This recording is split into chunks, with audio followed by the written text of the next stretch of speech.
Nā, kua tai atu te kōwhiori ki te mautere kōkei o whare kauri.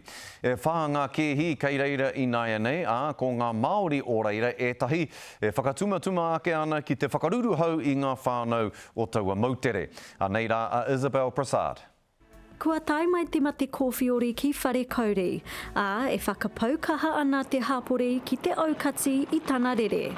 The community is anxious about what the impact of having positive cases is going to be. Ko Ngāti Mutunga o whare kauri e arahi ana I ngā mahi. I'm just dropping off from the RAT tests. E tuku atu ana te iwi I ngā whakamātau huare ki ia whare whai muri I te taonga mai o ngā rawa I te Waipounamu. We had a little bit of bumpy start to the rollout. Toko wha anake kua kitea kei a rātou te mate kōwhiori.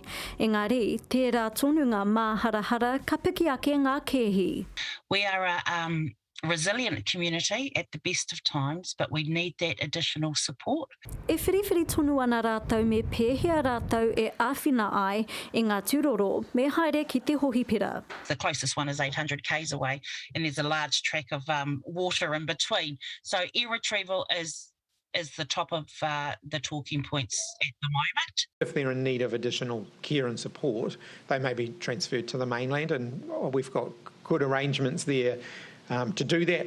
Nā wai ka he kē atu no te taumaha ki te tuku utanga ki te motu. He taumaha hoki ki te tuku whakamātautau huri noa I te motu, kaore he pinihini, he iti hoki te henumata. We currently have diesel. I don't know how long that supply will last. That will depend on when the next shipment is made across. And when you're dealing with the high case numbers that we are, there is going to be a supply chain disruption there. E whakarite mārire ana te hapori I nāia nei, kua tai atu te mate kōwhiori ki whare kauri. Isabel Prasad, Te Karere.